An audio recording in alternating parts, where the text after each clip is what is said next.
Hello and welcome to the inaugural episode of the Triple Coverage Podcast. Yes. Claps all around. I am Zach. And I'm Mitchell. And I'm Cody. And a lot of you may remember Mitchell and I from the Official Review podcast, where we covered all sports, but our bread and butter was college football. And some of you may remember our very last episode of the Official Review, we said that we were going to be changing to college football only. Yep. Well, that turned into a complete rebranding of the show, and including our editor, Cody, who was in on the picks and finished second place last year. We promoted him.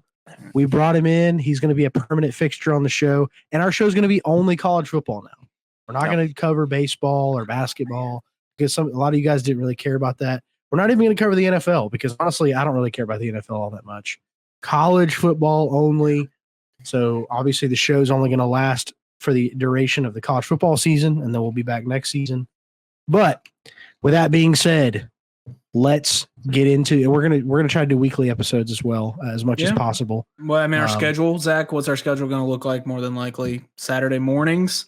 Usually is when we're going to get your uploads. Probably, hopefully, we'll schedule them early so we don't have to actually physically post them early. So we can schedule them early, get it out to you so you can listen to it before the college football slate starts.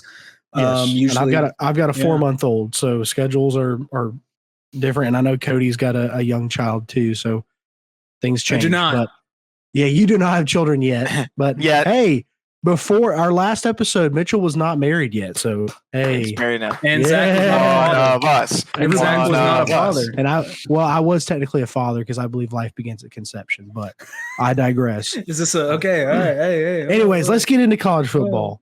Yes, sir. All right. You have a transfer portal quiz. Yeah. So let me break this down. Yeah, for sure. So I wanted to start us off, obviously college football now has an off season. Like usually college football in the off season is more just like hype. You watch spring camps, you got a little bit of recruiting. Now there's the transfer portal, feels like free agency, basically open free agency in college football with NIL and everything. So I wanted to put how much you've been locked into the test. All right. And this is how it's going to work. Okay. I'm going to say the name of the player, their position, and the school that they were at last season. Okay. Now, if you can guess where they transferred to without me telling you the conference that they transferred to, get 3 points. Okay. All right.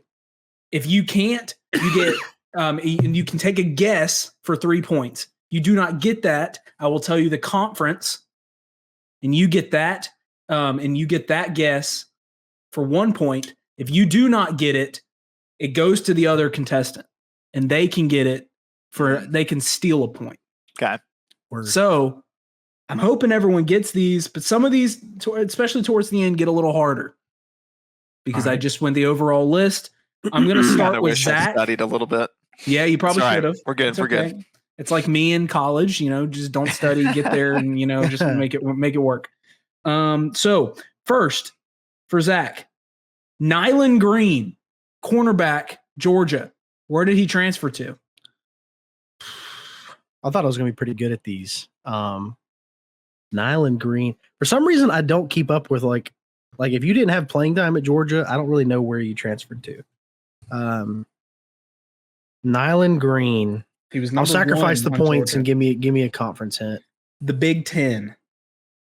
Michigan State. Incorrect. Cody, do you have a guess? Dang it. Penn State. Incorrect. Dang it. So no points on the board. Nyland Green transferred to the Boilermakers. Purdue. Really? Purdue. That's what it was. Dude. I was thinking of Amir Speed in Michigan State. Amir Speed went to Michigan State. Yes, he did. All right. Number 2 for Cody. Okay. You are going to get 5 asked directly to you. Now, I might have skewed the first couple a little bit because I felt like Zach was going to be more prepared. But, maybe Evan Stewart, wide receiver from Texas A&M. Where did he transfer to? Oh, I think I know this one. I think I know. I'm going to have a conference. The Pac. Oh, no. Whoa. Not the Pac-12. The old Pac-12. The Big Ten. That might have helped you even more. There's a little bit of a Venn diagram going on now. Let's see here. That Or my so guess is not gonna the be wrong. Pac-2. You said they're transferred. It- to Big Yeah, he Ten. basically gave you a free hint. Oh, it Yeah, is it the is the- Pac-2. No. No. He said Pac-12, but then said Big Ten, which gives you a Okay, hint got it. that it is a former, Yeah, Pac-12 yeah. school. That was unintentional. Dang. That's good. Oh man. This is handing. I'm handing Yeah, this. yeah, Yeah, I you're guess kind of was gonna handing be it, but I don't wrong, want to get it so. wrong. I don't want to get it wrong. Let me think. Right. Dude, I'm drawing blank. I mean, there's only Just take 4 guess. teams Just like that moved 4, from right? the Pac-12 into the Big Ten. Yeah. 5 seconds. 5 seconds. Oh, dude, I'm on the spot. Washington. Incorrect. Zach, Dang do you have a guess? Oregon. Oregon is correct. Dang it. Let's Okay. go. All right. All right. I was originally going to say TCU, but I was wrong.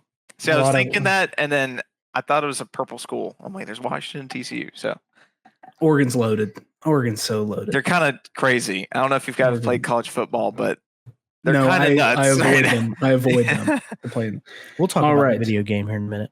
Zach, number 2, Cormani McLean, cornerback from Colorado. Where did he transfer to?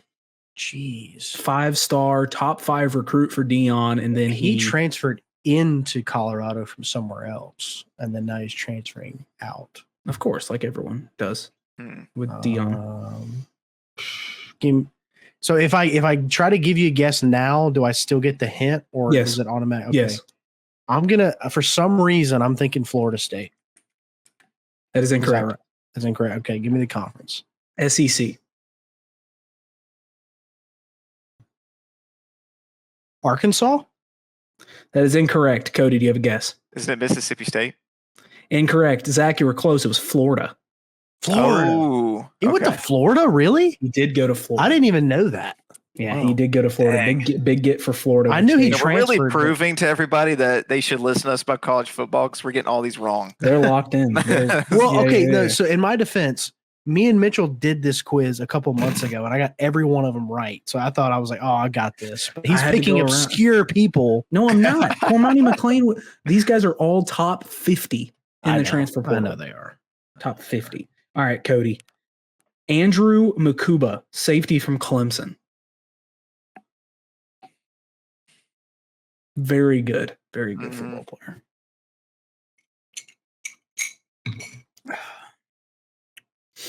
I have a couple ideas, but I'll need a conference.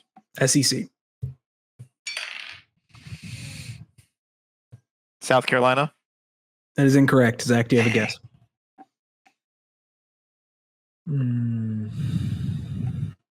It was a good. It was a very strategic guess there. Yeah. Cody.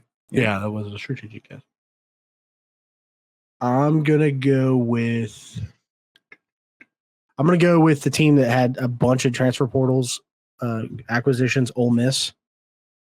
That is incorrect. It was the Texas Longhorns.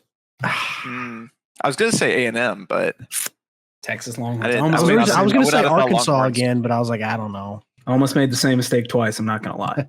I almost said Big 12. All right. Speaking of Texas, Malik Murphy, quarterback from Texas. Where did he transfer to? Is that my question? That is your question, Zach. You Duke. know it. That's a three. Yeah. That's a 3 point. Yes. It is 4-0 Zach right now. Did you know that one, Cody? Yeah. You did know that one. That's right. That one, okay. That one's a little easier than I know a little bit more. I'm more ACC-ish. Quarterbacks Yeah. are a little bit easier. Yeah. Than DBs. I did give you a Florida. I gave you a couple of the ones, Cody, for the ACC. I appreciate that. Thank you for trying. Yeah. Cody, okay. Julian Fleming, wide receiver, Ohio State. Where did he transfer to?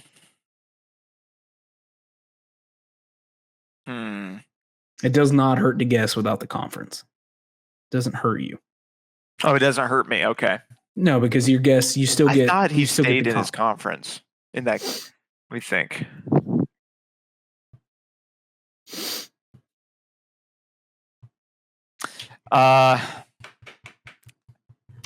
I'll just take a random guess. I don't know. Illinois. Is incorrect. You were right. Conference? He stayed in the Big Ten. So it is a big. Okay. Yeah. Michigan State. Incorrect. Zach, do you have a guess? Dang it. I think it's Penn State. Zach is correct. Dang, look at you. 5-0. Now, Zach, your All right. favorite quarterback in all of college football. DeQuan Finn, quarterback, Toledo. My Where favorite did- quarterback? Yeah, where did he transfer I to? thought your favorite quarterback was DJU. No. Oh, that's a good one. Yeah, I could have put him on here. My favorite quarterback is Carson Beck, for being serious. DeQuan Finn. DeQuan Finn. Tore it up for Toledo. Almost won him the conference championship last year. Yes. We had a whole dialogue about DeQuan Finn. I know he went to a Power 5 school. That is correct. Okay.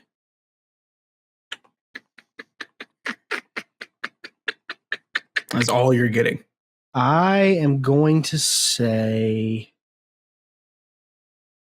I feel like just because it's not going to hurt me, I'm going to say TCU. That is incorrect. It is the Big 12. Big 12, though. Okay. Let me think. I'm going to say Arizona State. Incorrect. Cody. That was my guess. That was your guess. Let me think. UCF.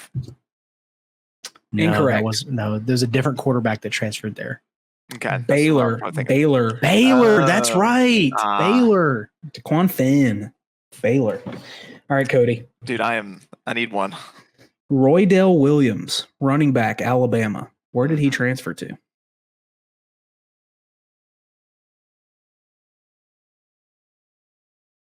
I want to say he stayed in the SEC, but I don't remember.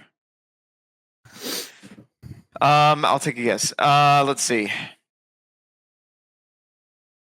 Big ol' number 5, Roydell Williams. He did not go. I don't think he went to Georgia, but I'll say Georgia. Incorrect. Okay. No. It's the It's not SEC, is it? ACC. It is ACC. The ACC. I think I know this one. NC State. Incorrect. Zach, do you have a guess? The Seminoles of Florida State. That is correct. Yes. That is correct. Zach, commanding lead. Last question. Zach officially can't lose. Yeah, that's all right.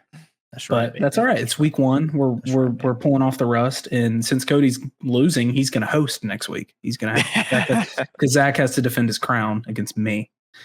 Okay, Zach. Malachi Nelson, quarterback, USC. Where did he transfer to? Big time recruit. Big time Boise recruit. State. That's a 3-pointer. That is correct. Dang. Let's go.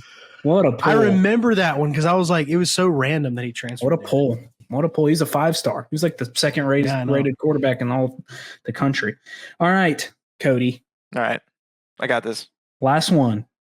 Ryland Goody, tight end, Mississippi State. Where did he transfer to? Man, why you got to do Cody like that? Oh, man. Who is Ryland Goody? He played for Georgia, Zach. Yeah, he obviously didn't get no playing time, so I don't even know who he is.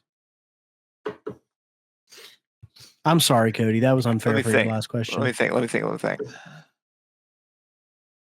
Dude, I just got to take a guess. I'm just going to say Mississippi State. I don't know. Let's just say A&M for now. What conference is he in? Incorrect. It's the ACC. It is ACC. Come on, I'm pulling for you, Cody. You need at least 1 point. I'm pulling for you. I'm trying to think like what ACC schools are like pulling in SEC talent right now. It can't be Florida State. Is that your guess? No, it can't be Florida State. I'm going to say NC State again. That is incorrect. Zach, Dang. do you have a guess? I honestly have no clue. Watch it be like Duke or something. I'm going to say, for some reason, I'm thinking Virginia. So give me Virginia.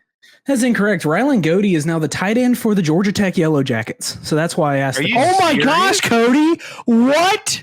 Are you serious? What a trash fan. He's not on the top of the depth chart. Not a real fan. I gotta look that up now. Now the tight end on the Georgia Not Tech a real Jackets. fan. I gotta look that up. Wow. How do you spell his name? Rylan Cody. I think it's Goede. Goede. If I'm incorrect, I will give you 5. Not a real fan. But I saw it on the transfer portal. He's a season ticket holder. He didn't even know that. Come on. Dude, let me look here. Now we're sitting there being like, what an unfair last question. I gave him a Georgia Tech guy. I guess it wasn't an unfair question. Wow. No, you're right. He's not high on the depth chart yet. Dang, but he committed in. Yeah. No, you were correct, sir. That's awesome. Dude, well, all right. I'm gonna go throw away all my stuff. I'll be right back. Not a real fan.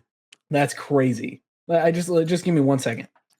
Because I was looking through and I was gonna give you a Georgia Tech guy. And I was like, who can I give? Who can I give him?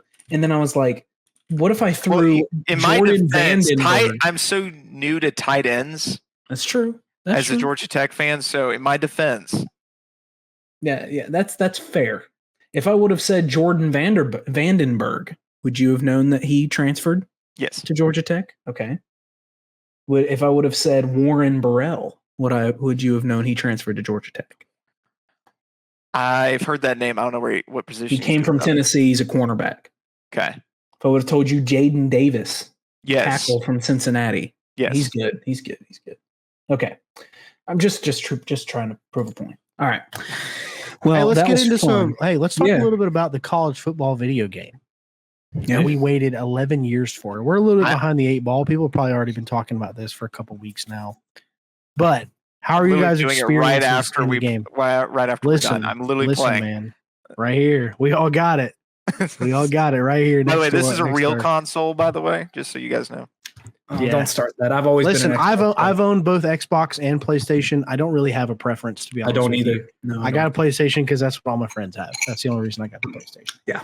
But I'll say this. I started I got it. I did the early access, paid $30 extra for the early access. And started a dynasty with East Carolina. Didn't see anybody else picking East Carolina, so I picked East Carolina. I went 15-0 my first year, and then lost in the national championship game. Really realistic. Well, so because it was a brand new game, wanted to get used to it. I had it on like varsity difficulty. So after that, I was like, I got to turn the difficulty up. So I turned it up. Next season, I was like, okay, I'm going to come down to earth, right? I went like 13-1, lost in the playoff. Then my third year, again, went undefeated in the regular season, won the national championship. Actually, no, I lost to USC in the regular season. Then I beat them in a rematch in the national championship, won the national championship.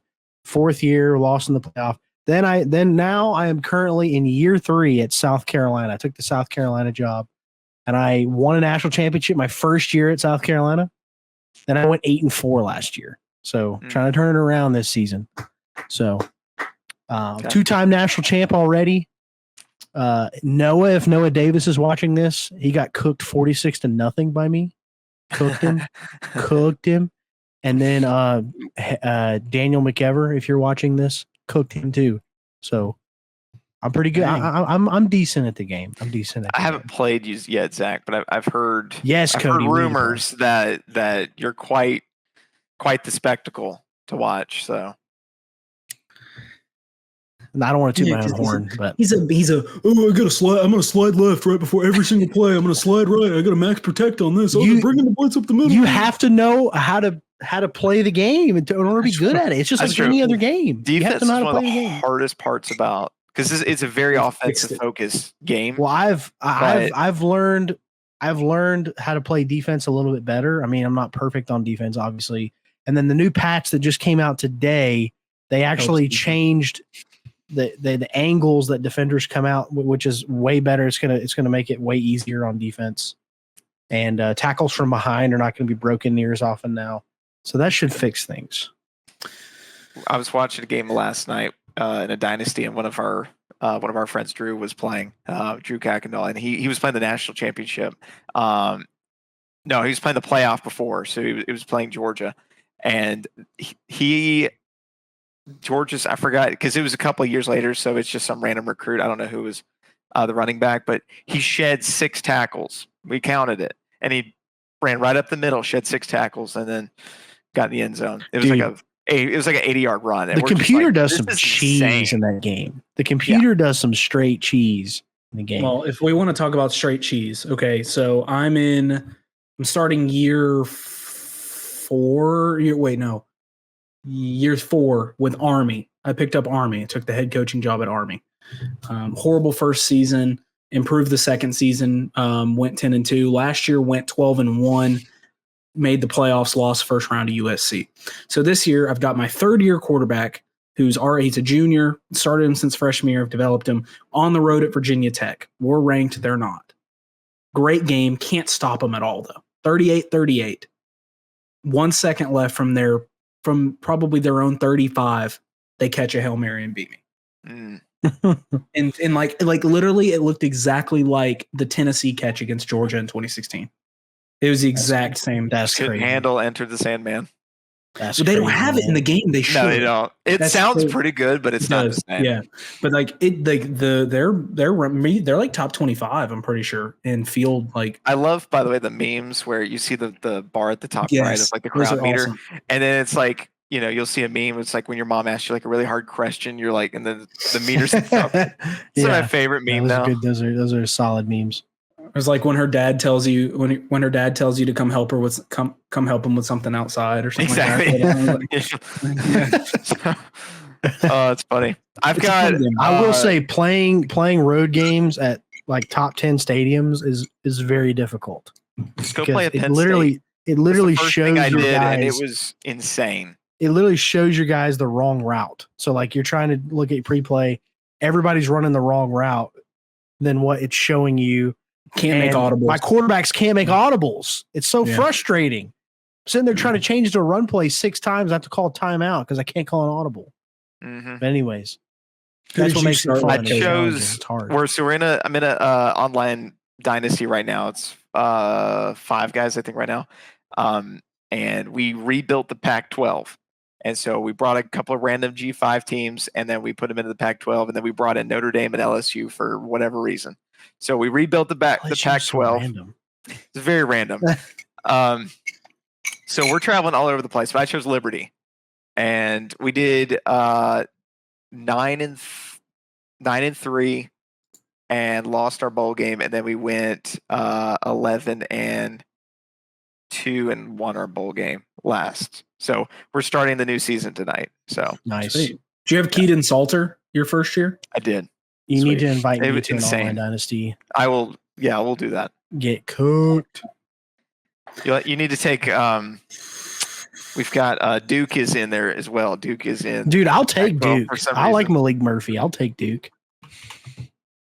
But it's the one thing that I still haven't quite figured out was the So we didn't know how the transfer portal worked, and we simmed to the next season thinking that we would get to the transfer portal. You missed the whole portal cycle. So Salter, that's how you say his last name, right? Salter, yeah. Salter. I didn't know he was graduating, and I had no quarterback the second season. I was like, oh crap, I'll have to go in the transfer portal. And then we simmed all the way to the next season, and I just got some random walk on. So it's tough. That was fun. That's tragic. That's tragic. All right, man. Do we want to? Yeah, let's go ahead and get into Heisman predictions. Pick 2 or 3 guys you think have the best chance. You can be a dark horse candidate, can be the favorite, whoever you want. I personally have 2 quarterbacks and a non-quarterback. I just picked 3 guys. It's a quarterback award. It's probably gonna be a quarterback, but every 5 or 6 years, a non-quarterback wins the award. So I picked a non-quarterback, but I think mine is an obvious one. Carson Beck is my pick. He's on my list. So the reason being, he's going to have enough big moments for him to get enough votes to be a Heisman winner. I mean, he's got 3 road games against top 6 teams this year. Road game at Texas, road game at Bama, road game at Ole Miss. If he wins 2 out of those 3 games and performs well in the loss, I think he's a shoo-in for Heisman. He has so many big game opportunities. I think there's a reason why he's a Vegas favorite. And it's not just because I'm a Georgia fan. If I was a fan of any other team, that's a realistic pick, Carson Beck, to win Heisman. And he's butt ugly, and he pulled one of the Cavender twins. The Cavender twins. Like, dude, what the crap, dude? Do you want me to say all three of mine, or are we just going to go in a circle? Yeah, just say one, because Carson Beck was on my list. So I'll just I'll use him as my first. I agree with you. I think he's got enough big games this year. I think he plays, and I think he had a good enough season last year to where he does have some preseason hype. It's not like Stetson Bennett, where he doesn't have the preseason hype. He basically has to earn his way even into the conversation. I think he starts in the conversation. I think he stays in the conversation. And if he performs like he did last year, there was one game where he didn't throw over 250 yards. 250 yards. He limited the turnovers. He's got some Cadillacs out wide. I know he doesn't have Brock Bowers, but he's still got Oscar Delp. He's got one of the best offensive lines in college football. And I think he's going to benefit from it. I think Georgia's offense is going to be really fun. I don't think that's where the issue is for Georgia this year, is offensively. I think he's going to keep his name in it just because of how many big games they're in. And if Georgia goes 10-2, I think he holds the trophy at the end of the year. The thing that impresses me the most about Carson Beck is his poise. He does not get rattled. He just does not get rattled. So that's why I think he's a shoe-in. But Cody, give me one of yours. Yeah. So unfortunately, I have to agree. Carson Beck, the tech he's on my list. And like you said, it was big games. Georgia finally has a real schedule this season. Oh my God! I knew I had to say that, but it's a lot of huge games. I mean, you guys are playing Clemson the first game. He's already on all the top charts of everybody, all the podcasts I've been listening to, ESPN. Everybody's saying his name, and Georgia looks absolutely stacked this season. He's got so. Can you say that again? Can you say that again? Look, it's a football podcast. I have to tell the truth. Yes, sir. They look stacked, so they're going to help him get that trophy. I'm just being honest. Yeah. Yes. That pains me to say that. However, I think ugly man wins. The preseason favorite never wins the award though, so he's not Carson Beck's probably not. By the way, he looks a lot better. He's tied with Dylan game. Gabriel as the preseason favorite, the Vegas odds, and the guy that's number one on the odds never wins. But whatever. My second one. Okay. My second one. Do we? So if for the sake of you not doing another repeat. Maybe. Why don't you go ahead, Mitchell? Or something. Why don't you do your second one? My second one is Jalen Milroe, Alabama. Yeah, I got Cody's second one apparently. Look, same thing. I mean, he didn't have the best game against Michigan. He's not the most dynamic slinger of the football, but he's got the wheels. I think he's going to be more relied upon this year at Alabama. The offense that Kalen DeBoer runs. He's going to have to throw the football. I think his stats are going to be inflated because of that.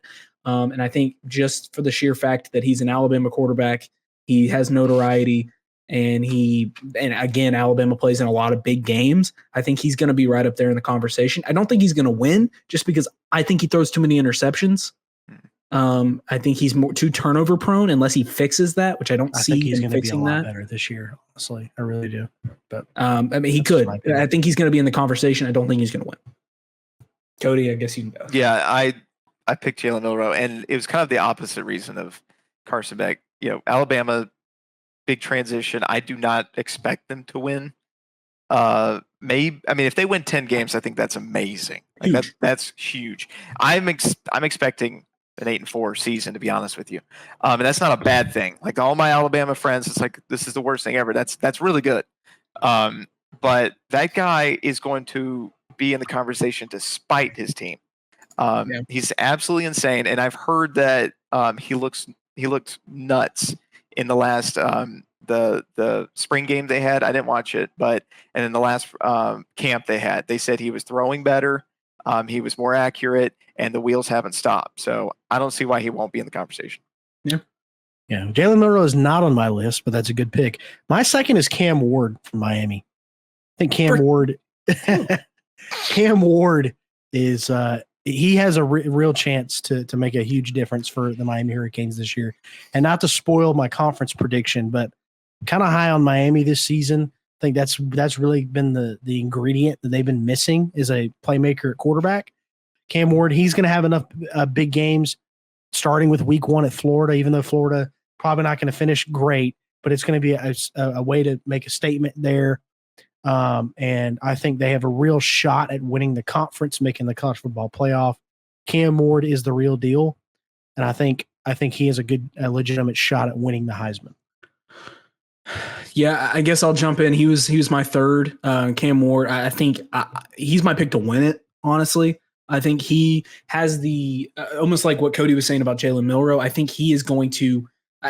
Miami's a very talented team, but I think he's going to carry them, and he showing the difference. They're going to see a lot of similar players on Miami, but their level is going to raise because of one guy, and that's Cam Ward. I think he's really everywhere he's went, he's been freaking phenomenal. He's dynamic. There's a reason he almost went to the NFL. He's very NFL ready, but he came to Miami. Cristobal is going to have guys in front of him to block him because Cristobal can recruit offensive line.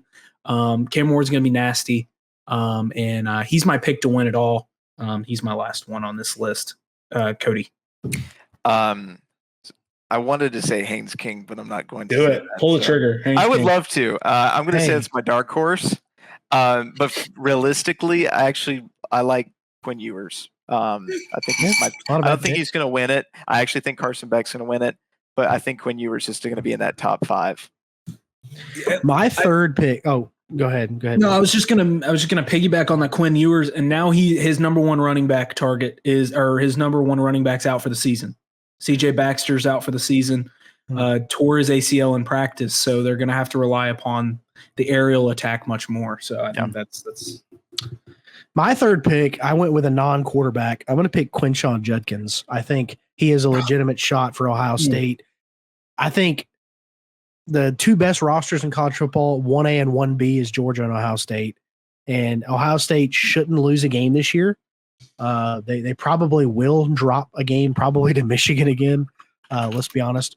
But Quinshon Judkins, if they run the table, even if they just make it to the playoff and win 1 or 2 games in the playoff, I think Quinshon Judkins will at least be in the conversation. He's going to at least get invited to New York because that offensive line is going to be really good. So give me Quinshon Judkins as a somewhat of a dark horse to win the Heisman this year in college football.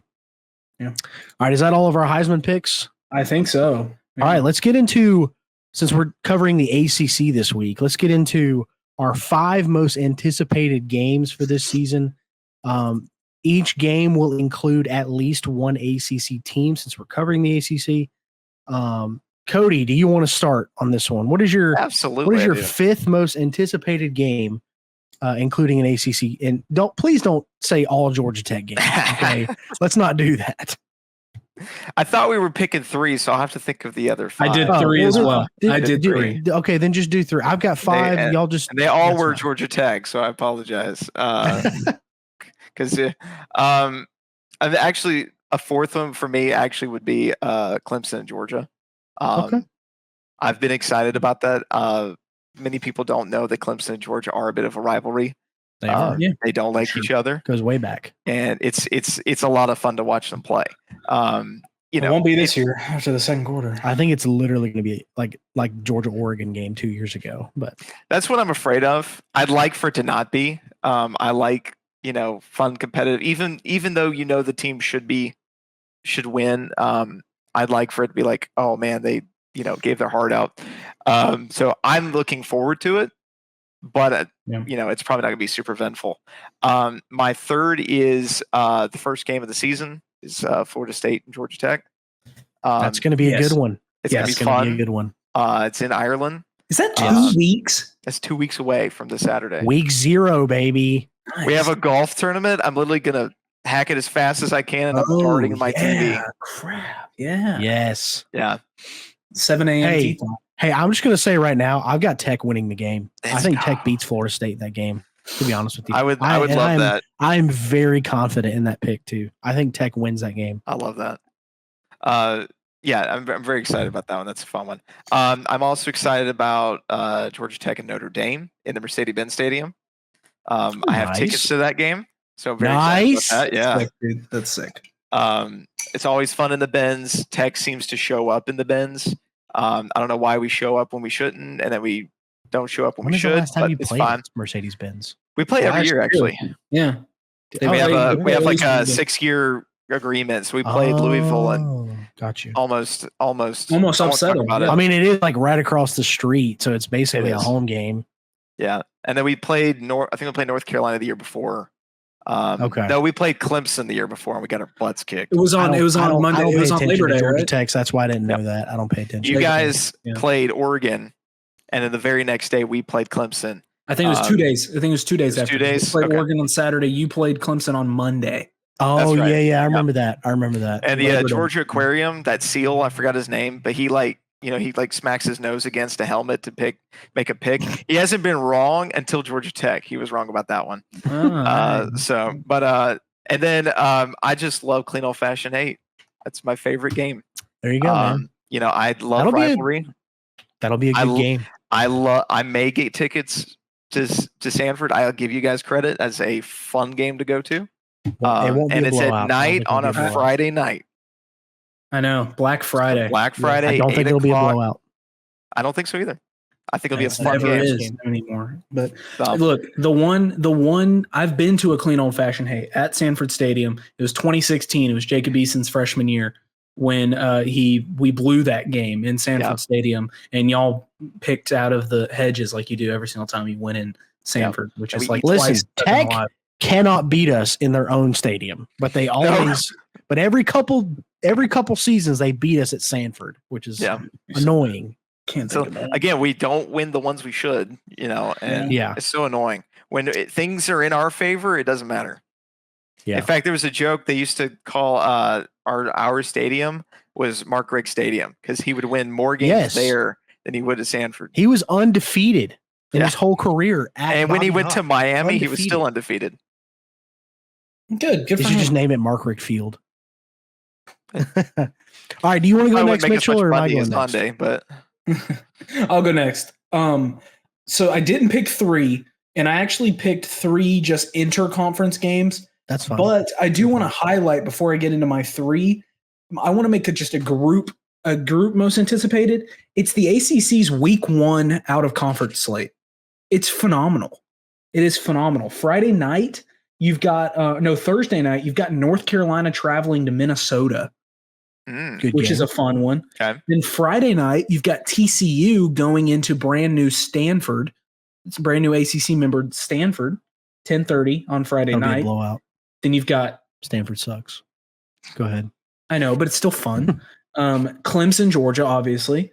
Mm-hmm. Look, Va Tech going into First Bank Stadium in Nashville to play Vanderbilt. Yeah, that's going to be a fun one. And then Miami versus Florida. Just a lot of and you can't forget Georgia State traveling to Bobby Dodd Stadium to take on Georgia Tech. Okay. And I am that's not a pushover team. Not a pushover team. Georgia State. The quarterback that Zach Gibson is now playing for Georgia State. The battle for the city of Atlanta, right there. Yeah, there you go. And if we lose that, I will never hear the end of it, and I will not show my face. Hey, listen, I still give Tennessee fans heck for losing to Georgia State like 5 years ago. I was in New York when they lost to that game, and I watched it inside a what is that? What is that burger chain? Crap. Whatever. It doesn't matter. Okay, anyways, I'll do my top 3. At number 3, I've got Clemson versus Virginia Tech Week 10. I think it's a big time matchup. They're going in to Blacksburg. I think that's where they play. I think that's where Virginia Tech plays. Yes. That's going to be intense. That's going to be a great game. Week 5, I've got the next 2 are both Week 5. Clemson versus Florida State. Week 5, I think it's always a big game, big rivalry game. And then Va Tech going to Miami. Week 5. I think it's a big game. Those are my top 3 for ACC and conference. Nice. I picked 5 games. There's a little bit of miscommunication there. So my number 5 game is Miami, Florida State. And I think that's my most anticipated game because I think it's going to have conference championship implications, the winner of that game. So that's why I've got that one. Cam Ward versus DJU. We'll see. I think that's later in the season, towards the end of the year. So like I said, I think it's going to be a fun game to watch. My number 4 is Georgia Tech, Va Tech. I think that's going to be a great game. I think that will also be have some conference championship implications. I think Georgia Tech, not to spoil my conference predictions, I think they're a dark horse to win the conference this year, honestly. I think they're going to be a top 5 team in the conference this season. Zach, can you just keep talking? Like as much as I don't want to say that, I think Brent Key has made some drastic improvements. Are you streaming from under Cody's desk right now? Like, goodness gracious, dude. But Georgia Tech and Virginia Tech, I think, is a much improved team as well. Kyron Drones, I've been very impressed with him. I was very unimpressed with the Brent Pry hire, but the way they finished last season really impressed me. I think they're going to carry that momentum into this season. My number 3 game is NC State, Tennessee. That's going to be a great game.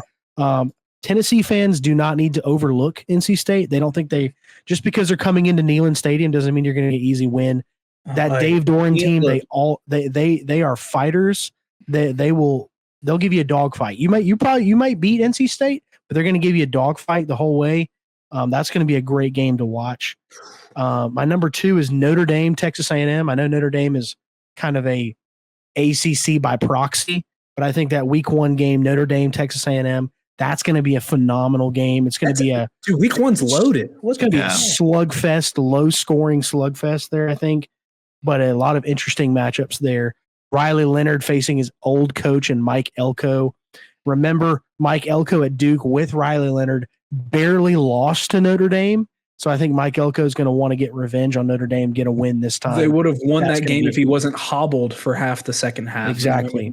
Now, somebody asked this question to who you think has the advantage, Mike Elko because he's playing his former quarterback or Riley Leonard because he's playing his former coach? Who has the advantage? Elko. I think it's Elko too. Yeah. Spoiler alert, I've got Texas A&M winning that game. Anyways, my number 1 most anticipated game is Miami, Florida, because I think that game, not to pair it what somebody else says on another podcast, but I think it really is worth 3 years to both programs. Mm-hmm. If Billy Napier loses this game, because they already have the toughest schedule. Somebody came out with a statistic today and said Florida might have the hardest schedule in college football history this year. Ridiculous. And if they don't win this game against Miami, there's not a whole lot of winnable games left. So they've got to, and it's at home, it's at the Swamp. So they really need this game. But then Miami, for Cristobal, I think for him to get the momentum going this year, he has to win this game. So it's almost a must win for both programs. That's why I think this week 1 game, Miami, Florida, out of all the really good games I'm going to have to pick, I'm obviously going to watch Georgia Clemson. And then my number 2 game is probably actually going to be Miami, Florida, just because I think of how competitive that game I think is going to be. So those are my most anticipated games this year.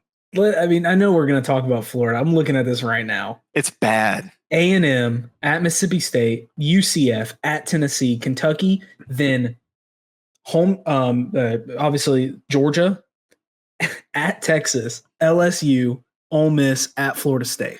They play, I think, 8 top 20 teams this year. 8. Mm-hmm. Crazy. That makes me so their out of conference slate is ridiculous too. I mean, I know they scheduled those games like 5 years ago when Miami and UCF both sucked. But now Miami and UCF are both good teams, and they're going to play both of them, and they could lose both of those games. Maybe if Florida ever scheduled a non-Florida team to play in non-conference, they might actually run into a team that doesn't stink. The only like guaranteed win on that schedule is Samford week 2. That's the only guaranteed win on their schedule this year. Hey, tickets are as low as $14 for that game if you want to go. So. Yeah, I saw some predictions. They don't think most people are saying 5-7 for Florida this year. They think they'll pull off some crazy. I think legitimately 3-9, 2-10. 3-9. I think 2-10 is their floor. I think their ceiling is 5-7. Yeah, ceiling. They can beat Mississippi State. If they make a bowl game this year, give Billy Napier a 5-year extension. Honestly, because not a lot of teams, not a lot of coaches could handle that gauntlet. And if you think about it, to win a few that he shouldn't, but I think he'll get lucky a few times, like you said. But here's the thing. And I know we're supposed to be talking about the ACC, but we're on the subject anyway. And we'll get more into this when we talk about the SEC. But for Florida, I don't think Florida, if Billy Napier, if it doesn't go absolutely abysmal, if he wins at least 4 or 5 games, I think you have to keep Billy. Because next year, Florida has almost the same schedule, just flipped. So they're going to be playing the same teams next year, pretty much. And if you fire your coach, your team's going to get decimated in the portal playing a hard schedule again next year. So I think you're stuck with Billy Napier no matter what, unless it just goes disastrous this year. Yeah. So they're going to be an interesting team to watch. But let's get into our conference predictions. We'll end it with that. Conference predictions. Yeah, for sure. Let's just go. How do you guys want to do this? Do you want to just go from top to bottom? Do you want to go bottom to top is how I'd like it. Okay. There's how I usually rank. Okay. Let's do it that way. Then Mitchell, who do you think's finishing last in the ACC this year? So the 17th ranked team in the ACC, there are 17 teams in the ACC, which is ridiculous. Going 3-9, I've got the Duke Blue Devils. Losing Riley Leonard, losing Mike Elko. I don't think Malik Murphy's very good. I watched him play in those games when Quinn Ewers was out, and just the sheer physicality and talent of that Texas team led them to wins. I just think they're decimated. They lost really both things that they had going really good for them. I think they're back to a basketball school, and they're going to go 3-9. Okay, I'll go next. I think finishing last in the ACC, going 3-9, is the Stanford Cardinal. Stanford has not recruited well in the last 8-9 years, probably. I know they've got a nice gimmicky coach that was at Sacramento State 2 years ago. He brought a really unique offense to Stanford, but I just don't think they have the recruits and the talent to keep up. And if they couldn't make it in the Pac-12, which is a little bit of a better conference than the ACC, I'll say that. But I think Stanford's going to have a rough year this year, 3-9 for the Cardinal. So I agree. I actually have Stanford at the bottom as well, and it was mostly because of, they're going to have to travel a ton. Luckily, they don't have to travel as much as they're going to in the future, but they're going to have to travel a lot. And it's a whole new conference. They did not perform well at all last season, and there was hardly any changes. I just don't think you're going to make any adjustments. I might be wrong of being in the last, but they're going to be in the bottom 5. 100%. So I put them last, to be honest with you. Let's do it serpentine style. So Cody, you'll go again, then it'll go backwards. So give me your next word. So I kind of have a tie. Okay, just pick one of them then. Virginia. Virginia. I don't know if they're going to turn it around. I just didn't see anything that I like that I think there's going to be not a repeat of last year. So. Not much to say about the Cavaliers. My 16 is also Virginia. I think they go 4-8. Tony Elliott, I'm not a believer in him. I don't think he's a good head coach, and they just don't have, again, talent. They're not getting big guys in the portal. They're not recruiting well. Their quarterbacks the last couple of years have not been very good. The one quarterback that was good that they had transferred out a couple of years ago. So Virginia, and he sucked wherever. When he transferred out, he was actually bad. So Armstrong, give me the Cavaliers at 16, going 4-8. I just don't think they're very good. Yeah, I'm right there with you. At 16, at 3-9, I've got them tied with Duke at 3-9 is Virginia.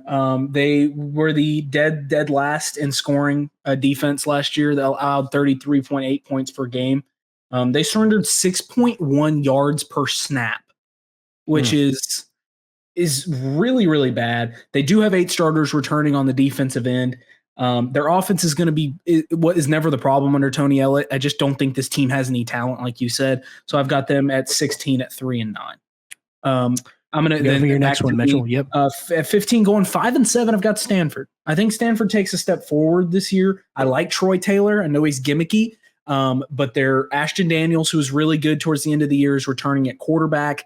And then Eric Illuminor, whatever that Ayomanor, the guy who tore up Colorado. Ayomanor, the guy who tore up Colorado, is back. He's the top returning ACC receiver. And I think that offense is going to take a big step forward. I also think the defense is going to take a step forward. They let up actually more yards per snap than Virginia did last year at 6.6 yards, but they're returning seven starters and a brand new defensive coordinator. So I think they're going to take a step forward. I think they win 5 games instead of 7. They have a lot more winnable games than they would have in the Pac-12 of last year. So I think they're going to take a couple steps forward. This is totally off topic, but Elic Ayumanor, I actually got him in the transfer portal in college football to East Carolina, and he was like a superstar for my team. Sweet. That's way off topic. My next team at 15, I think, is Duke. I've got them at 5-7. I still think they're going to be a very good defensive team, just because Manny Diaz is a defensive coach. Mike Elko was a defensive coach. Yeah, Manny Diaz is their new head coach. So I think they're going to have a very solid defense, but I think they're going to struggle offensively. Malik Murphy is a playmaker. I like Malik Murphy. I give him a little bit more credit than you do, Mitchell. I just think that obviously he wasn't as good as Quinn Ewers, and I just don't think maybe the scheme fit what Malik Murphy is best at Texas. And but I think Duke can win a few games here and there. I've got their ceiling at 7-5, but I think they're going to go 5-7 just because Manny Diaz has done this head coaching thing before in the same conference and didn't do very well. He's going to have less talent at Duke than he did at Miami. So give me Duke at 5-7. We're at 15, right? Yes. Okay. So my bottom 5 honestly could just be interchanged because they're all dealing with the same issues. I was tied between Wake and Duke, and I'm actually going to go with Wake. I think Wake, similar situation to Duke. I just don't see nothing that I like, nothing that I think's promising. They've had great years. And the last time we played them, they were destroyed, and there's no buzz about them. So I love the slow mesh, dude. I love it. It's fun to watch, but you gotta have a quarterback that understands it. And of course, it's not. I just don't think they're gonna pull it off this time. So I got Wake. Who's your 14? Duke. Duke. For the exact same reasons you guys talked about. The thing about Duke is they have a lot of pride, and they tend to do upsets that they never should. Whenever we play them, it doesn't matter what happens. Duke is going to play us very, very well. It's nerds versus nerds. That's why. Exactly. And I don't know why, but it has always been like that. It doesn't matter what position Duke is in. Doesn't matter what position Georgia Tech is in. And it doesn't seem to matter for North Carolina, Wake Forest, NC State. Those what do you call that? The Tobacco Row schools? Yeah, Tobacco Row, yeah. For whatever reason, Duke seems to pull off. So I think they're going to get some more wins than they should. But for the same reasons you talked about, they're not going to. I don't think they're going to get out of the bottom 5. Yeah, my number 14 is Boston College at 5-7. Oh my gosh, there's no freaking way. Zach. I love Thomas Castellanos. I think he's a great playmaker, but I don't believe in Jeff Hafley.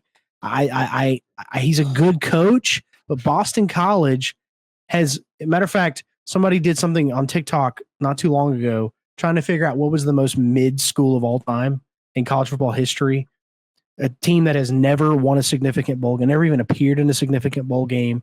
A team that is always around 6-6 constantly, never has any buzz. It's Boston College. They're a perennial 6-6 school every single year. And I just think there's too many other teams that are a little bit better than Boston College. 5-7. I like Jeff Hafley, but he's not there. He's not the head coach of Boston College. Oh yeah, he left. That's right. It's Bill O'Brien. Bill O'Brien now. Bill O'Brien is the head coach there. So they're going to run the ball a lot, and that's not what Thomas Castellanos needs to be a playmaker. B.O.B. baby, come on. No, that now I'm even more confident they're going 5-7 with B.O.B. there. 5-7 for Boston College. No. Okay, well, is it me 14 and 13? Yeah, 14. Okay, Pitt at 5-7. I think Pitt's going 5-7. Last year's 3-9 record was actually the worst record under Pat Narduzzi. And also was their worst defensive. It was the worst defensive team under Pat Narduzzi, and they lost 8 starters, and their best defensive player just suffered a season-ending injury. I think it's going to be another rough year for Pitt. I think they're going to go 5-7. I think they're going to be better than 3-9. But yeah, I don't think Narduzzi's seat should be hot, but maybe it's warming up by going 5-7. I don't know. But Pitt, I think Pitt sits at 5-7 at the 14th spot. I'm pulling my notes up. And number 13 is Wake Forest at 5-7. I think they're going to improve on the 4-8 record that they went last year, which was their worst since 2015. Hank Bachmeier is going to be their quarterback, the transfer from Boise State. He was terrible at Boise State. The defense improved last year. I think they're going to improve a little bit, and that's why they're going to get an extra win. This is not going to be the Wake Forest of a couple years ago, though. I think they still settle out at about 5-7. I have Stanford, Pitt, and Wake Forest all at 5-7, so those three could interchange. I just wanted to. I think Wake Forest is better than Pitt, and Pitt's better than Stanford. I have three teams all tied at 6-6, and I wasn't going to put this team here at 13, but because of the information you just gave me, I'm putting Wake at 13. Hank Bachmeier was absolutely garbage at Boise State. He's not going to be much better at Wake Forest. The slow mesh concept will probably bail him out a couple times, but if you can't succeed at Boise State, that has such a tradition of winning and dominating the Mountain West. I mean, they looked horrible until they made the change to Tylen Green or whatever his name is. Yeah.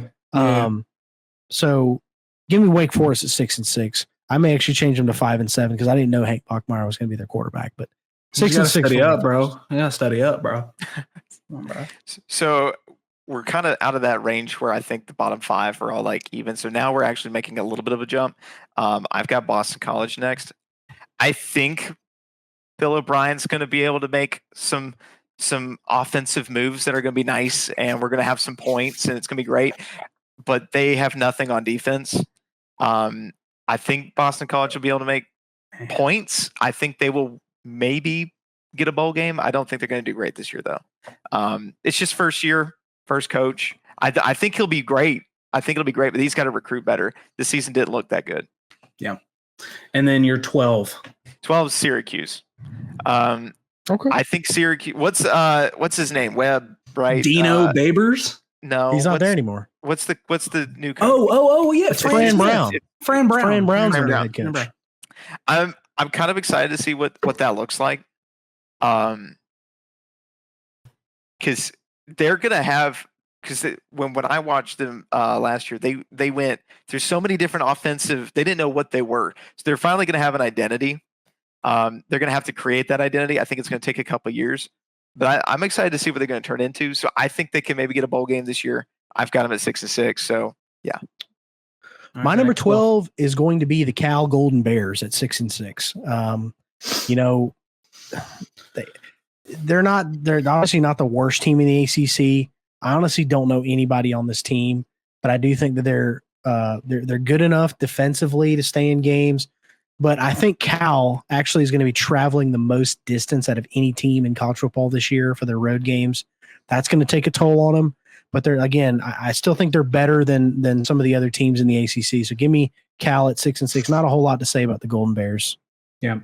My 12 is Cal at 6-6. I like Justin Wilcox a lot. I actually think he's a pretty good head coach, defensive minded guy. And they also have probably the most underrated player in all of college football in Jaden Ott.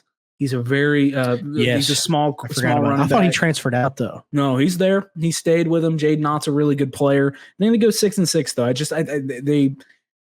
Cal just needs some more firepower, I think. And I think Justin Wilcox is, and I know they haven't seen the success, but I do think Justin Wilcox is building something pretty good at Cal. I like him a lot. I've always liked Cal. I don't know why. They're like underdogs to me.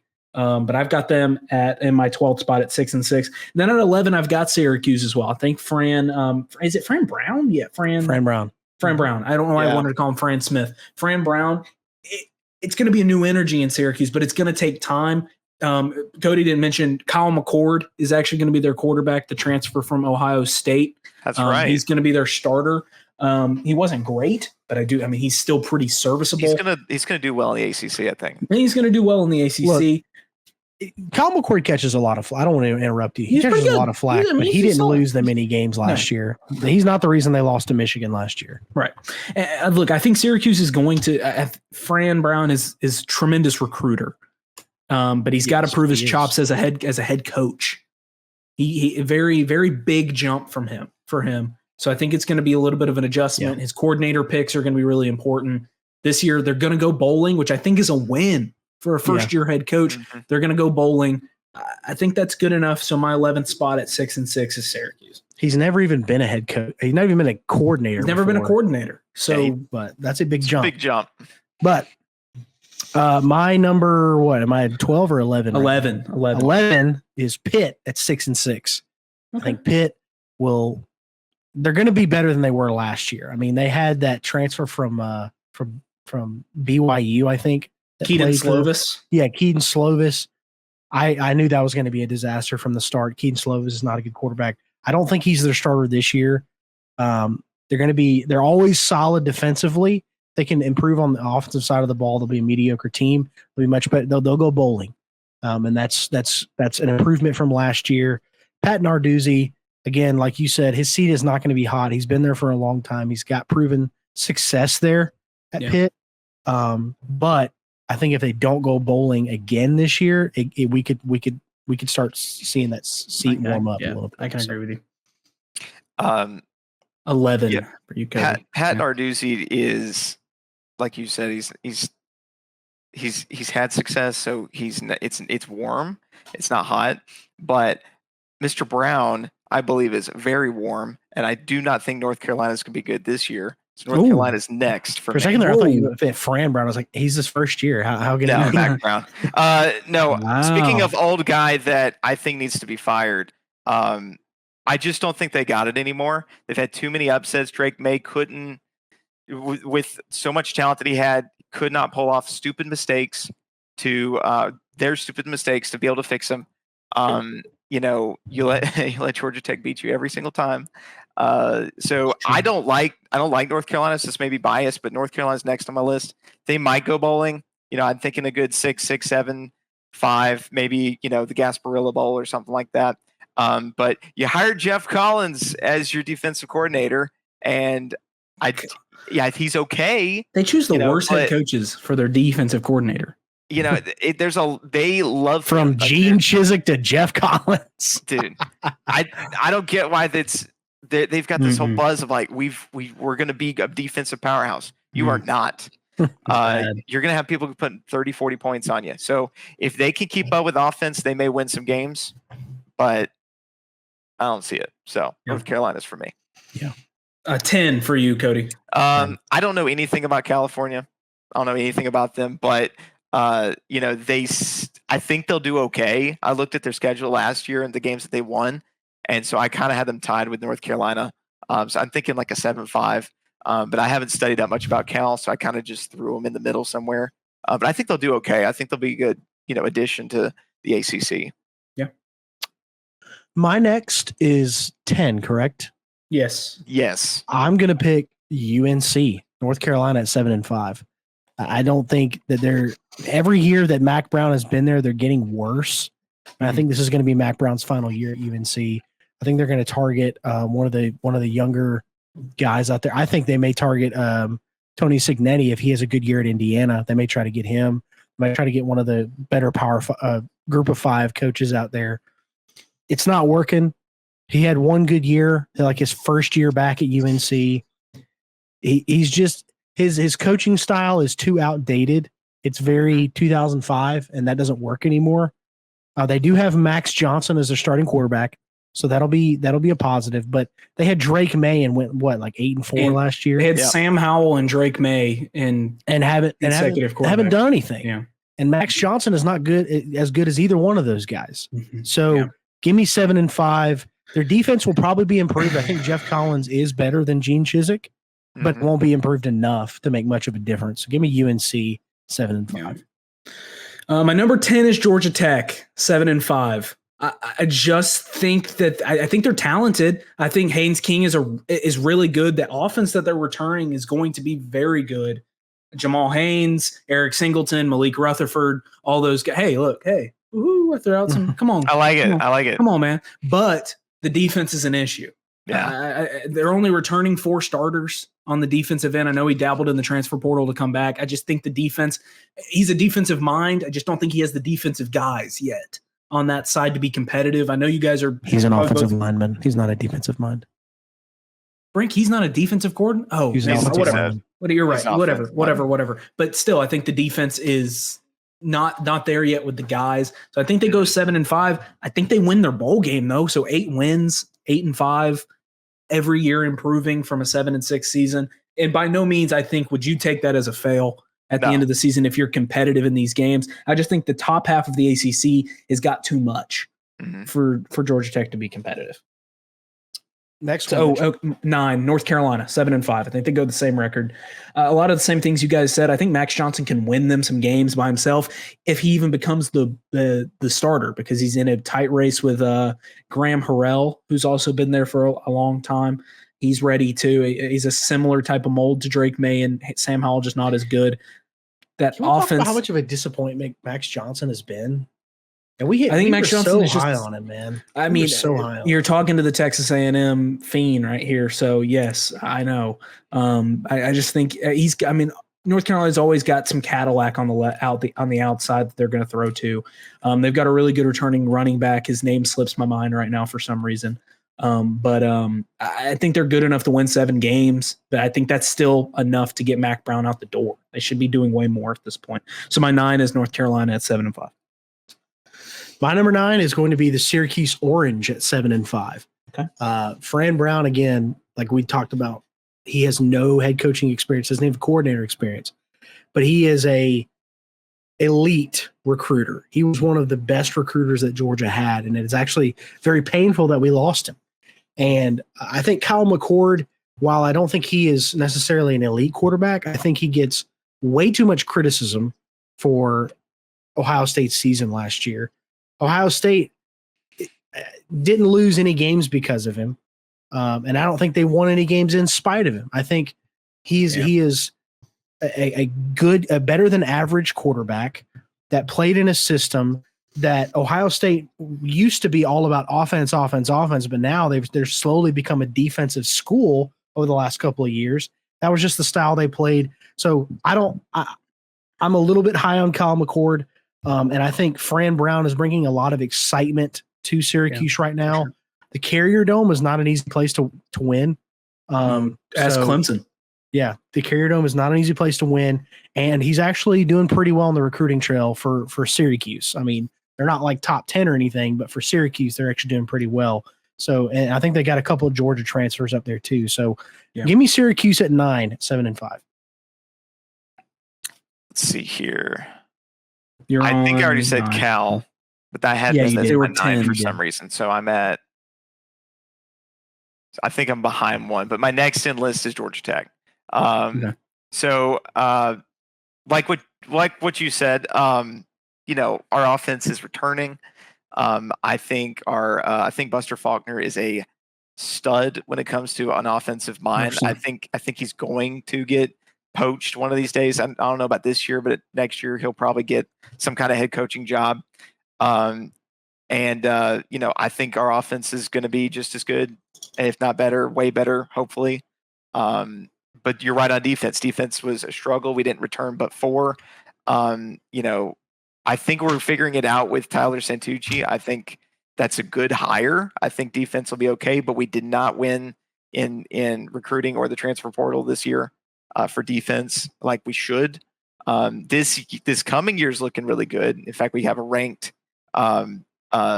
recruiting class this for 2025, which I haven't seen in my many years of fandom. So things are looking up, but for this year, defense is not going to be amazing. Maybe a little bit of improvement. So I could see an 8-4, 7-5. Which for our schedule is harder this year than last year. If we can do a 7-5 and get a bowl game and win that, that's a huge win. And Brent Key was a good idea. So, and your next one after Georgia Tech, Virginia Tech. Okay. Yeah, sweet. I think Virginia Tech really showed a lot of improvement last year. I think there's a lot of similarities between them and Georgia Tech on building back up. I think they're building up a little bit faster. They've got more fans. They've got more money. And they just looked really good the last half of the season last year. They recruited pretty darn good. They had a couple of good grabs in the transfer portal. I think they're going to be, they're probably going to be an 8-4. They're going to give a lot of teams a hard time. I don't think they're going to be ACC contenders, but I think they're going to do a good job. Yeah. Zach, you're 8. My number 8. Let me look here. I have the newcomers of the SMU Mustangs at 8. I have them finishing 8-4. Rhett Lashley, I think He's actually one of those guys I think may get poached by UNC next year. But SMU, they've got a great offense. Rhett Lashley's a great offensive mind, but I still think they've got a ways to go before they can really compete for the conference. I do think that out of all the newcomers in all the conferences, SMU might be one of the most likely teams to win their first year in their new conference. I think their ceiling is probably 10-2, but I think they're going to go 8-4, mainly because their last 8 games against Power 5 teams they've lost. SMU has lost their last 8 straight against Power 5 schools. Now they're going to get used to it. Obviously, they're going to be playing Power 5 schools pretty much every week now in the ACC. They recruit pretty well. SMU, believe it or not, has very deep pockets in their NIL program, so they're going to recruit well. So give me the Mustangs at 8-4. It's church funded and it's in Texas, so I mean they've got. I mean, they were willing to not take any money for 7 years on the TV contract. That's how much money they make. They were willing to just take no money in the TV deal. My 8 is the exact same. At 7-5, I've got SMU. I think Preston Stone's really good. Rhett Lashley's really good, but they lost a bunch of starters on the defensive line and a bunch of starters on the offensive line. And coming into a Power 5 conference, you're automatically going to face more physicality. I think it's going to be an uphill climb for them. They're flashy. They're showy. I just think if you can take out their aerial attack and shut it down just a little bit and force them to go between the numbers and force them to be physical, I think that's where you beat them, and that's where they're going to get beat a lot. And then my number 7 at 8-4, I've got Boston College. I think Boston College is an 8-4 team this year. I'm really high on Thomas Castellanos, one of my favorite players in all of college football. And they have a 2-headed monster in the backfield. And they hired a new defensive coordinator, which was their biggest issue. I think B.O.B. he's going to have things trending immediately. It's going to be one of the better seasons that Boston College has had in a really long time. And you think of, like you said, notable Boston College seasons, you can't really think of them.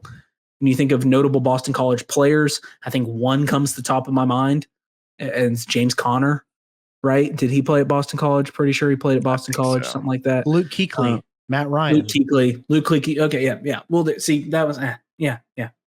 Yes, those are bigger than James Conner. Obviously, I'm just thinking in my mind. But this year's gonna be big. I think Bill O'Brien is a winner. He's one of those guys that is a really high floor kind of guy, in my opinion. Might not have the highest ceiling, but he's high floor. They're always going to be between 7 and 9 wins, and I think that starts this year. 8-4, Boston College. I could be wrong about this, but I think I remember the best season in Boston College history is 8-4. I don't think they've ever had better than an 8-4 season. I could be wrong about that though. But yeah, somebody fact check me on that because I'm probably wrong. Number 7 for me is Georgia Tech at 8-4. I think Georgia Tech wins 8 games this year. Haynes King was the most improved player probably in college football last year. At Texas A&M, he was horrible. He had the weirdest and most awkward throwing motion I've ever seen. And then he comes to Georgia Tech and he throws like a normal person now. It's Chris Winkie, baby. That's thanks to Chris Winkie. They've got a wonderful quarterback coach there. Buster Faulkner is a good young mind there. And Brent Key, look, I don't like gassing up Georgia Tech, but I think Brent Key's got him trending in the right direction. That team is willing to run through a brick wall for him, which is what they were missing with Jeff Collins. There was a huge disconnect. And Paul Johnson. Coach. No, they loved Paul Johnson. They had moments. There was a disconnect with the players and the coach with Jeff Collins. Everything. I mean, you even said it yourself, Cody. You talked to some of the players. They said when Jeff Collins talks, nobody listens. Mm-hmm. But Brent Key, it's different. They listen to him. They're willing to fight for him and play for him. And I think if they can sneak 1 or 2 teams this year, Georgia Tech makes the ACC championship game. I don't think they will. ACC championship, you know where you're playing in, Cody. You know what you're playing in, the 12-team playoff. Yes, if they win it, they're not necessarily guaranteed. Very if they nice. Win it, but I think, like I said, if they can sneak 1 or 2 teams, give me them in the ACC championship game. But Boston College has 4 double-digit win seasons in their history. 2007, they won 11-3. 1940, they won 11-0. 2006, they went 10-3. 1984, they went 10-2. Did they win any of those, like any championships or anything? Have they ever won a major bowl? 11-0 is pretty good. They won the Sugar Bowl in 1940. Yeah. Okay, I'm talking about like last 50 years. Have they won a significant bowl game? They won the Champ Sport Bowl. That's not a significant bowl 11 game. and 3. My point remains. I was wrong about the 8-4 season. I told you I probably was wrong on that. But the point remains they've never won a significant game, like a bowl game. That's fine. In the last you're right. 80 years. You're right, Zach. You're right. All right, Cody, go for your number 7, please. I got SMU. I had to study a little bit about SMU because we get all these new teams in the ACC, and I just wasn't quite. I mean, I've heard of SMU, but I wasn't that, like, oh my gosh, I've probably watched maybe 3 of their games. But oh my gosh, do they have money? 7 years, no TV money. They've got God on their side. Religion is a heck of a motivator. Go ask BYU, go ask TCU. So I think they're going to come in thinking they're going to own the place. I really do think their spirits are high. Their fans are super excited for this. They see this as a great opportunity. This is a huge moment for their school. They're not going to want to disappoint. I don't know what their future is going to look like in the ACC. I think it's going to be great. I think they're going to do great things. In the immediate, I do think they're going to come out to impress. So I've got them as is this number 7? I think you're 7, and then you have 6 as well. 6 is Louisville. All right. So Louisville looked very good last year. Obviously played the ACC championship. They had a very easy schedule last year.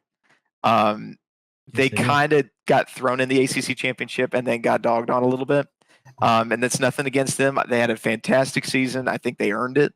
And I think they're going to do great this year. But you have a much harder schedule, and the top of the ACC is now a lot harder than it was last year. So I really don't think Louisville's going to do as well as they did last year. I think they're going to have like probably an 8 win, maybe a 9 win season. They could be in the ACC talks. That's possible, but I'm not that high on them this season. I'm taking Louisville at 6 as well. I got them going 9-3. I'm a big believer in Jeff Brom. A huge believer in him, and he doesn't have Jack Plummer this year, which thank God, because Jack Plummer would I don't know why he was the starter the whole season for Louisville, because I think he single-handedly cost them about 2 games last year. But give me Louisville. I'm high on them. They're starting to recruit well, and again, Jeff Brom, he's a Louisville alum, so he's all in on Louisville. He doesn't have his eyes somewhere else looking to get a better job. They love him there. And he's got the team trending in the right direction. Give me the Cardinals finishing 6th in the conference.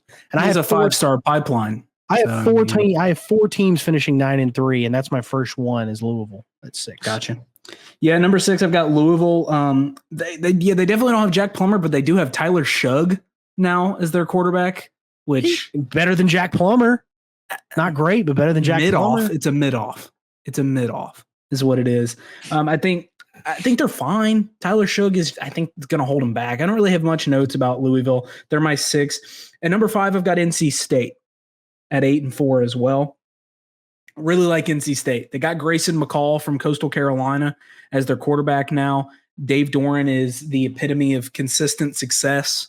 He's very good.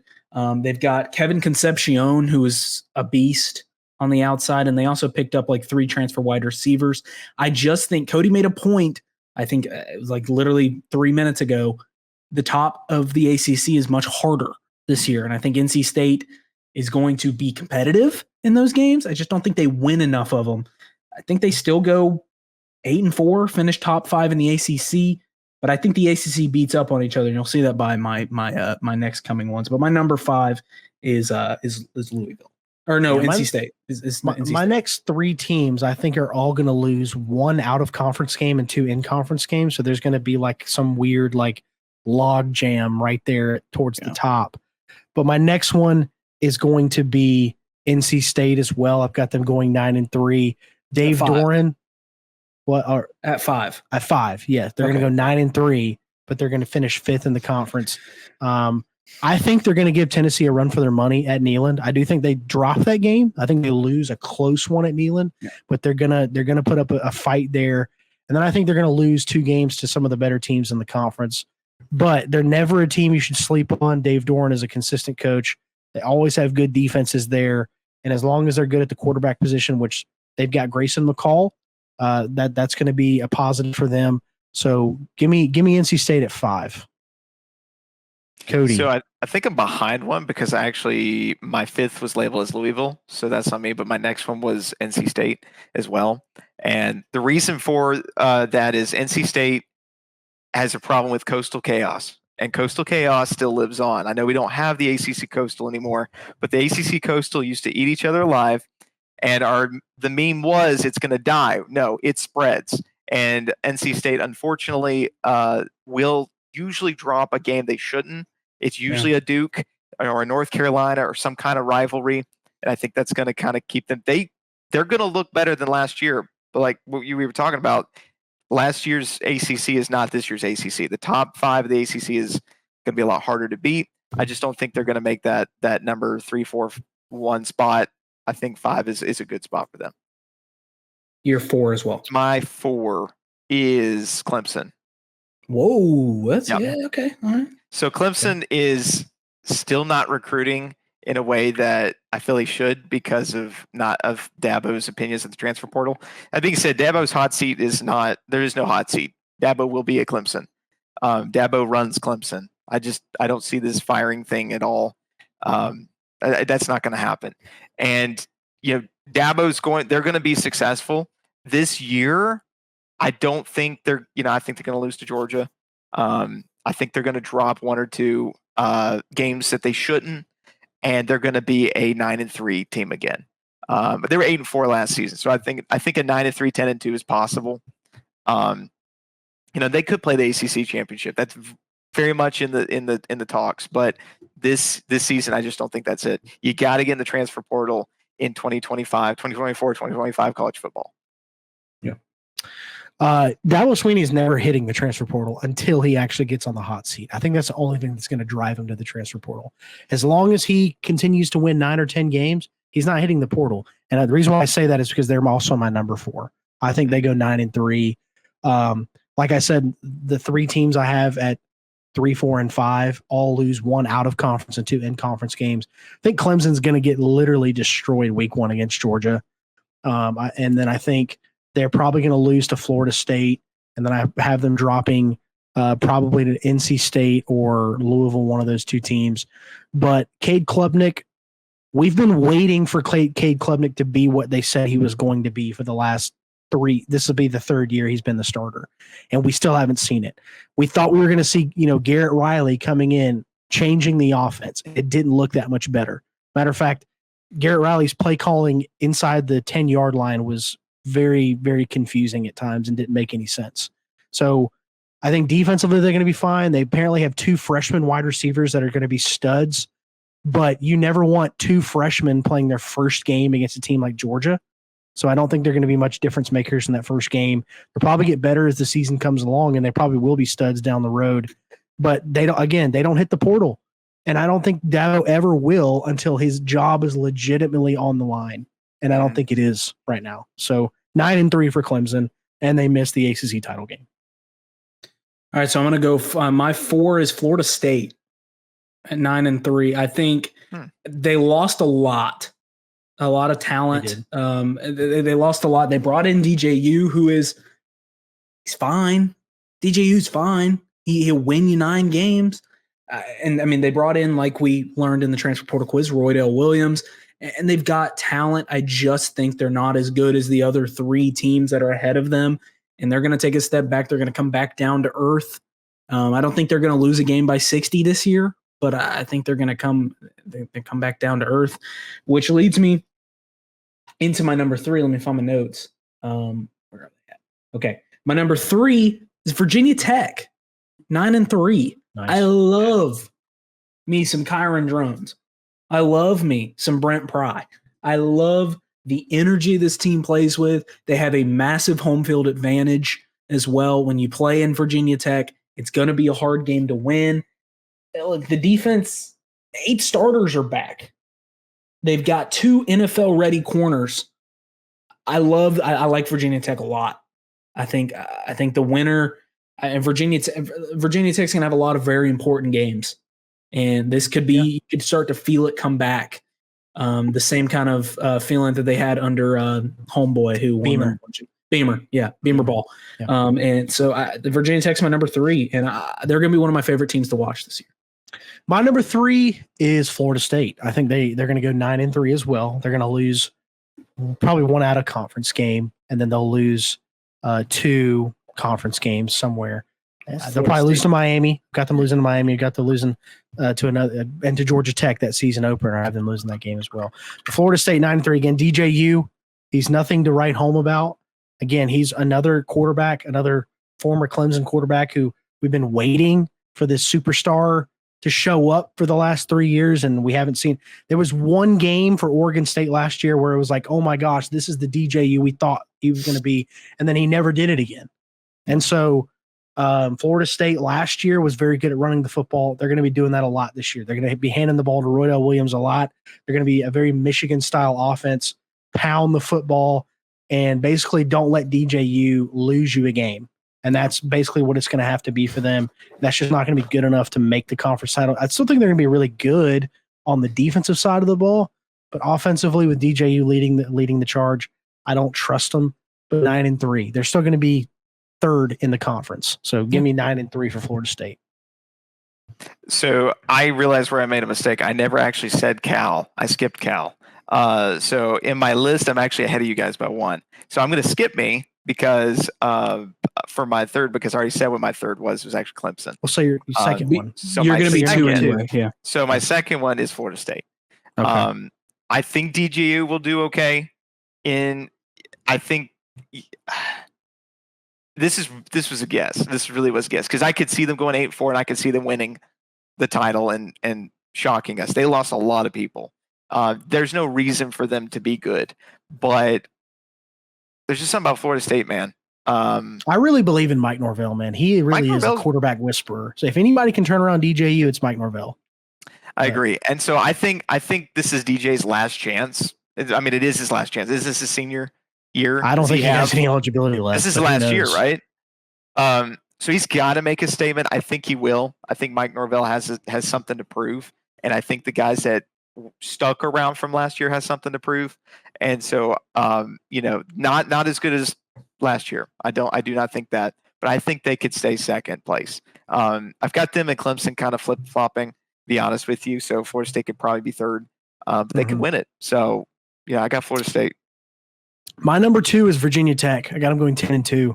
I got them winning double-digit games this year. Again, Kyron Drones is a phenomenal quarterback.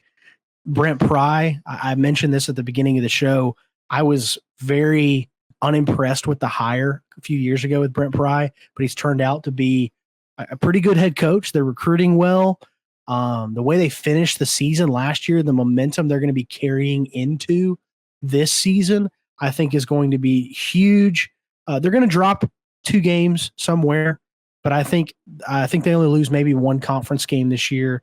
Give me Virginia Tech at 10-2, making the ACC championship game against my number 1 team, which by reason of deduction, you know who that is. It's all the same. It's Miami. It's Miami. Yeah. Miami's who's your number 2, Mitchell? My number 2 is Clemson at 10-2. I don't think I really think this idea that Clemson is not going to the recruiting or the transfer portal is a little overblown.